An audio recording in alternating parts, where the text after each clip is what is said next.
ఏపీలో భూముల resurvey, assigned భూముల ప్రీ హోల్డ్ వ్యవహారం మరోసారి చర్చగా మారింది. గత వైసీపీ ప్రభుత్వం తీసుకున్న నిర్ణయాలను కూటమి ప్రభుత్వం పునఃపరిశీలిస్తున్న వేళ ఫ్రీ హోల్డ్ విధానంపైనే సమగ్రంగా పునరాలోచించాలనే వాదన తెరపైకి వస్తోంది. జగన్ రెడ్డి, సాయి ప్రసాద్ హయాంలో చేపట్టినటువంటి రీసర్వేను కొనసాగించడం చారిత్రక తప్పిదం అవుతుందని, ఎమ్మెల్యేల నుంచి క్షేత్రస్థాయి ఫీడ్బ్యాక్ తీసుకున్న తర్వాతే ముందుకెళ్లాలని ప్రభుత్వానికి సూచనలు వస్తున్నాయి. పీజీఆర్ఎస్కు వస్తున్నటువంటి పిటిషన్లలో 60 నుంచి 70% వరకు రెవెన్యూ సమస్యలే ఉంటున్నాయన్న వాదనను ఇందుకు ఉదాహరణగా చూపుతున్నారు. భూముల రికార్డుల్లో తలెత్తే సమస్యలు సామాన్యుల జీవితాలపై నేరుగా ప్రభావం చూపుతాయి కాబట్టి రీసర్వే నుంచి ఫ్రీ హోల్డ్ వరకు ప్రతి నిర్ణయాన్ని అత్యంత జాగ్రత్తగా సమీక్షించాల్సిన అవసరం ఉందన్న అభిప్రాయం వ్యక్తమవుతోంది.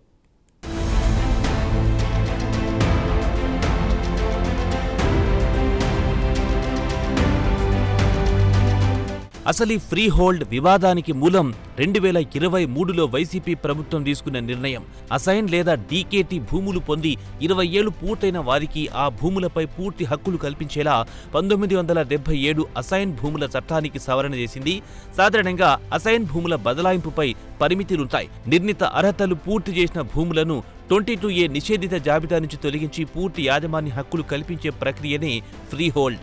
వైసీపీ ప్రభుత్వం హయాంలో రాష్ట్ర వ్యాప్తంగా సుమారు 13.59 లక్షల ఎకరాలను ఈ ప్రక్రియ పరిధిలోకి తీసుకొచ్చారు.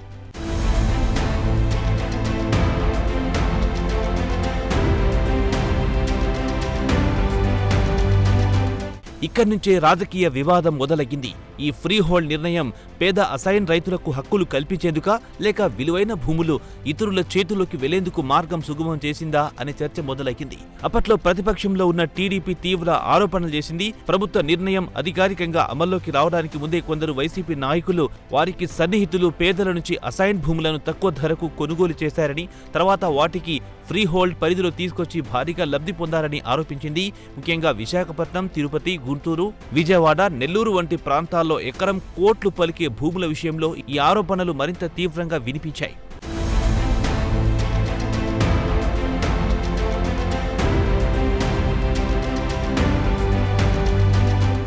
2024లో కూటమి ప్రభుత్వం అధికారంలోకి వచ్చిన తర్వాత ఈ వ్యవహారంపై దృష్టి పెట్టింది. గత ప్రభుత్వం హయాంలో ఫ్రీ హోల్డ్ చేసిన భూముల్లో అక్రమాలు జరగాయనే అనుమానంతో 2024 ఆగస్టులో వాటికి సంబంధించి రిజిస్ట్రేషన్లను ఫ్రీజ్ చేసింది.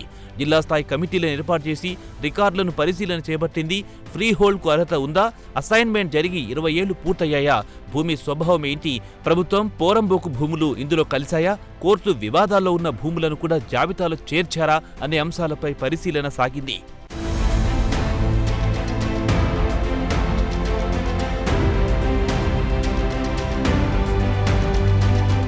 ప్రభుత్వం పరిశీలనలో బయటపడిన గణాంకాలు ఈ వివాదాన్ని మరింత కీలకంగా మార్చాయి. ప్రభుత్వం వెల్లడించిన వివరాల ప్రకారం మొత్తం 13.59 లక్షల ఎకరాల్లో సుమారు 5.74 లక్షల ఎకరాలు ఫ్రీ హోల్డ్ ప్రక్రియలో అక్రమాలు లేదా అర్హత సమస్యలు ఉన్నట్లు మంత్రివర్గ ఉపసంఘం గుర్తించింది. 20 ఏళ్లు గడువు పూర్తి కాని అసైన్ భూములు, అభ్యంతరకరమైన పోరంబోకు భూములు, కొండ ప్రాంతాలు, కోర్టు కేసులో ఉన్న వివాదాస్పద భూములు కూడా ఈ పరిధిలోకి వచ్చినట్లు ప్రభుత్వం గుర్తించింది. దీంతో మొత్తం ఫ్రీ హోల్డ్ ప్రక్రియను ఒకే ఘాటన కట్టకుండా అర్హమైన భూములు, వివాదాస్పద భూములను విడదీసి చూడాల్సిన పరిస్థితి ఏర్పడింది.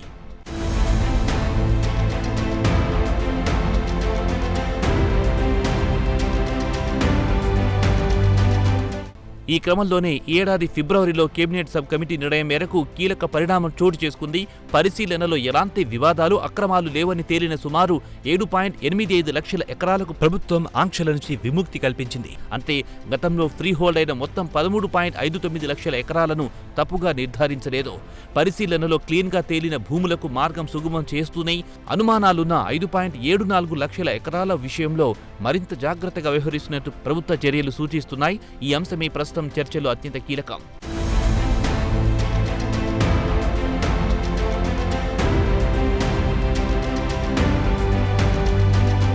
అయితే ఇక్కడ మరో వాదన కూడా ముందుకొస్తోంది.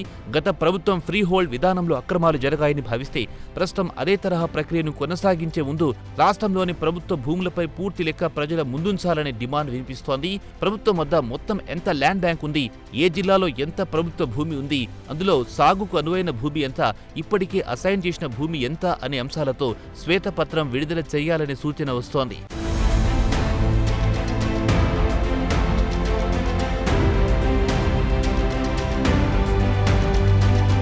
భూములు లేని కౌలు రైతులకు ప్రభుత్వ భూమిని అసైన్మెంట్ రూపంలో అందించింది. ఉదాహరణకు 20 ఏళ్ల తర్వాత నిబంధనలకు లోబడి పూర్తి హక్కులు కల్పించే విధానం అమలు చేస్తే సామాజిక న్యాయానికి దగ్గరగా ఉంటుందనే వాదన కూడా ఉంది. ఒకవైపు పేదల భూమిపై భద్రత కల్పించడం, మరోవైపు ప్రభుత్వ భూములు కూడా బడా వ్యక్తుల చేతుల్లోకి వెళ్లకుండా చూడడం, ఈ రెండింటి మధ్య సమతుల్యతే అసలు సవాల్.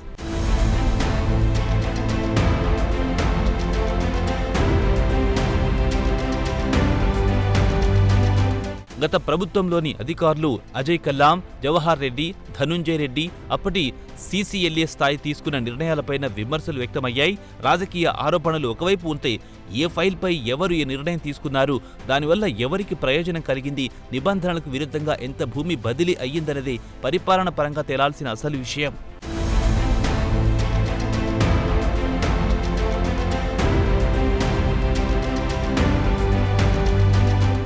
ఈ మొత్తం వ్యవహారంలో రాజకీయ లాభ నష్టాలకంటే ప్రజా ప్రయోజనాలే ప్రామాణికం కావాలనే అభిప్రాయం బలంగా వినిపిస్తోంది. గతంలో ఫ్రీ హోల్డ్ ప్రయోజనం పొందిన వారు ఏ పార్టీకి ఓటేశారు, భవిష్యత్తులో ఎవరికి ఓటేస్తారు అనే లెక్కలతో భూముల విధానాన్ని నిర్ణయించడం ప్రభుత్వానికి దీర్ఘకాలంలో సమస్యగా మారచ్చు. ప్రభుత్వ భూముల రక్షణ, నిజమైన అసైన్ రైతుల హక్కులు, భూమి లేని కౌలు రైతుల ప్రయోజనాలు, భవిష్యత్ తరాలకు మిగిలాల్సిన ప్రభుత్వ భూ సంపద, ఈ 4 అంశాలను సమన్వయం చేసే విధానం అవసరం.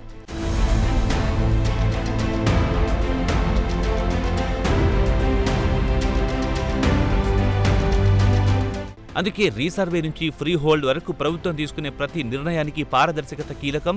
గతంలో జరిగిన తప్పులను సరిచేస్తూనే నిజమైన లబ్ధిదారులను ఇబ్బందులకు గురి చేయకుండా చూడాలి. వివాదాలు లేని 7.85 లక్షల ఎకరాలకు ఉపశమనం కల్పించిన ప్రభుత్వం మిగిలిన 5.74 లక్షల ఎకరాల విషయంలోనూ భూముల వారీగా స్పష్టమైన కారణాల వెల్లడిస్తే అనుమానాలకు అవకాశం తగ్గుతుంది.